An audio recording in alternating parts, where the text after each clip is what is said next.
Welcome to day 302 of the New Way. I'll reread Luke 22:31.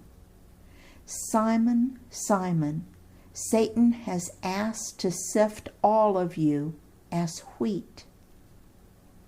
Now, I've stated before that I'm not a Greek scholar, but the Greek word used for you here is plural. Some say it's Southern because it means you all. So Jesus was speaking to all the disciples, and I believe he's speaking to us today. Yesterday I mentioned that Satan often unintentionally makes us stronger by tempting us. But I want us to look specifically at something else that God uses Satan to accomplish for us in our lives. Satan wanted to sift Peter like wheat. Now, I've always thought of that as being incredibly negative. But let's take a closer look at sifting wheat. Nowadays, you hear a lot about whole wheat bread. I want to make sure that you understand that whole wheat bread does not mean that the wheat grain is left intact. Whole wheat bread means that the manufacturer included the wheat seed and some of the wheat covering, or the chaff, to increase the fiber content and give it more texture than just white flour. But, and this is so important to know, it does not mean that the wheat seed is left intact. In fact, if the wheat seed is left intact, then it will not release its gluten, the soft part in the middle of the grain. If you tried to make bread with intact grains of wheat, it wouldn't stick together because it is the inside of the wheat seed that contains the gluten.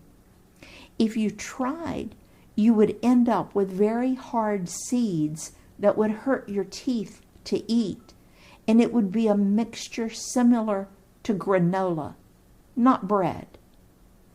Bread is made by mixing the flour, wheat that has been crushed or beaten up, which is what this word sifted means, mixed with flour and with other ingredients so that the gluten, the inside of the wheat seed, forms bonds that make it sticky and stretchy and makes the bread light and fluffy, but soft and wonderful.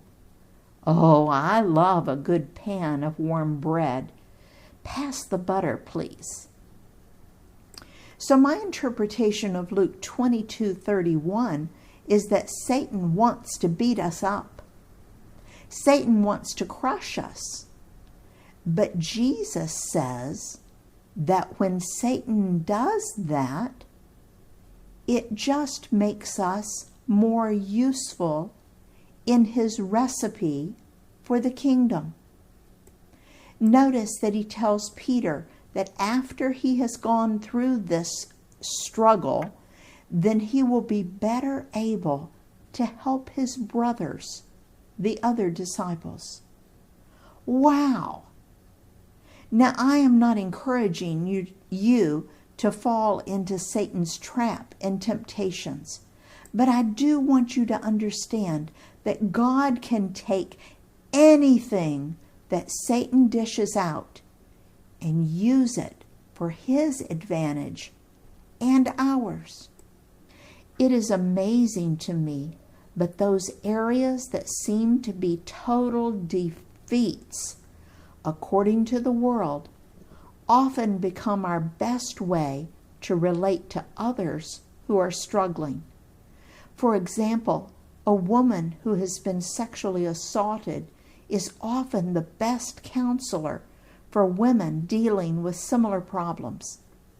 A former alcoholic or drug user can often minister better to those with similar addictions.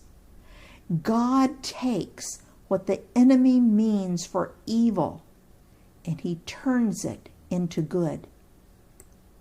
In his service, Dale.